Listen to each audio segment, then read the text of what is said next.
नमस्कार, मी पंजाब डक. मी आहे सोनाली बॉर्डर मध्ये, नेपाळ आणि भारताची बॉर्डर आहे. तर या ठिकाणी महाराष्ट्रातल्या शेतकऱ्याला सर्वप्रथम आनंदाची बातमी देणार आहे. महाराष्ट्रातल्या सर्व शेतकऱ्यासाठी आनंदाची बातमी. या वर्षी महाराष्ट्रातल्या शेतकऱ्याची मिरगी पेर होणार आहे, म्हणून ही सर्वप्रथम शेतकऱ्यासाठी आनंदाची बातमी. राज्यात सांगायचं झालं तर 7, 8, 9, 10, 11, 12 जूनच्या दरम्यान राज्यात मोसमी पाऊस येणार आहे, म्हणून हा अंदाज महाराष्ट्रातल्या सर्व शेतकऱ्यांनी लक्षात द्यायचा.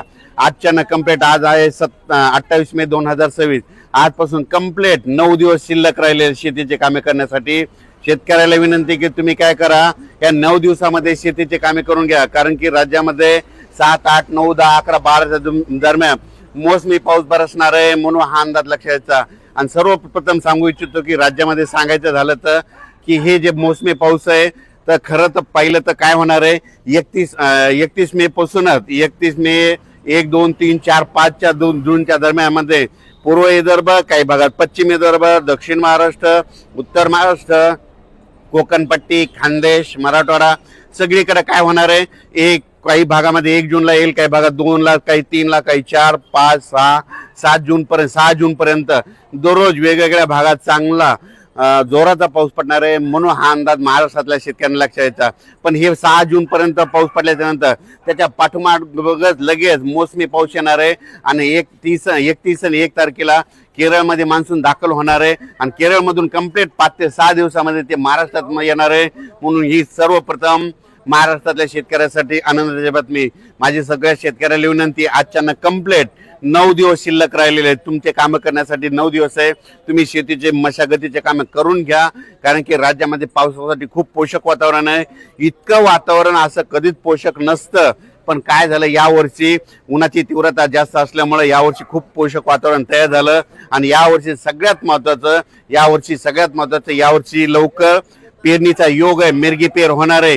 कापसाच्या देखील बऱ्याच शेतकऱ्याचा काय होणार आहे, 2-3 टप्प्यामध्ये लागवडी होणार आहेत. कारण की काय होणार आहे, काही भागामध्ये 1 जून ते 6 जूनच्या दरम्यान काही ठिकाणी खूप जोराचा पाऊस पडणार आहे, काही निरंक राहील, काही भागामध्ये जास्त पाऊस पडणार आहे. म्हणून हा अंदाज महाराष्ट्रातल्या सर्व शेतकऱ्यांनी लक्षात घ्यायचा.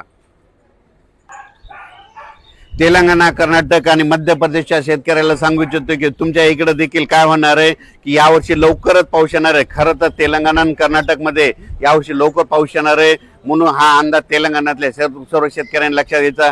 कर्नाटकच्या देखील सर्व शेतकऱ्यांनी अंदाज लक्षात घ्यायचा. आंध्र प्रदेशच्या शेतकऱ्यांनी देखील अंदाज लक्षात घ्यायचा आणि आपण आपल्या पेरणीचं नियोजन लावायचं.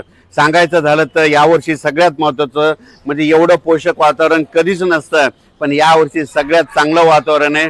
मी म्हटलं होतं ना, 2026ला शेतकऱ्याची पिकं चांगली येणार. ज्या वर्षी पेरणी लवकर होते त्या वर्षी शेतकरी मालामाल होतो, म्हणून हे लक्षात घ्यायचं. शेतकऱ्याला एक सांगू इच्छितो की यावर्षी देखील काय होणार आहे, ज्यांनी जर गडबड केली तर त्यांच्या काय होणार, 3 म्हणजे लवकर पेरणी होतील. मध्ये 7, 8, 9 ते मध्ये 15 पर्यंत काही जणांच्या पेरण्या होतील. त्याच्यानंतर काय होईल, 17, 18, 19च्या दरम्यान एक पाऊस येईल, त्याच्यामध्ये काही जाण्याचे होते. त्याच्यानंतर 25 ते 30 मध्ये एक पाऊस येणार, मोसमी पाऊस त्याच्यामध्ये होतील. आणि याच्यातून जर काही उरले तर मग ते 7 जुलैच्या दरम्यान जाते.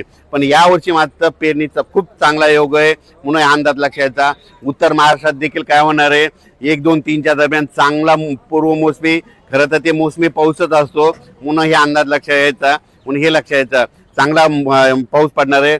पण परिस्थिती अशी आहे की 7 जून नंतर जे पाऊस यायला ते पाठीमागून मोसमी पाऊस आहे, म्हणून ही सर्वप्रथम शेतकऱ्यासाठी आनंदाची बातमी. उत्तर महाराष्ट्रातल्या शेतकऱ्याच्या आनंदाची बातमी. घाटमाता कोकण परिसरातल्या शेतकऱ्यासाठी आनंदाची बातमी. त्याच्यानंतर विदर्भातल्या शेतकऱ्याची खास करून आनंदाची बातमी. यावर्षी लवकर पेरणीचे योग आहे. यावर्षी 7, 8 जून 10, 11, 12 दरम्यान राज्यात चांगला मोसमी पाऊस येणार आहे, म्हणून हे अंदाज लक्षात.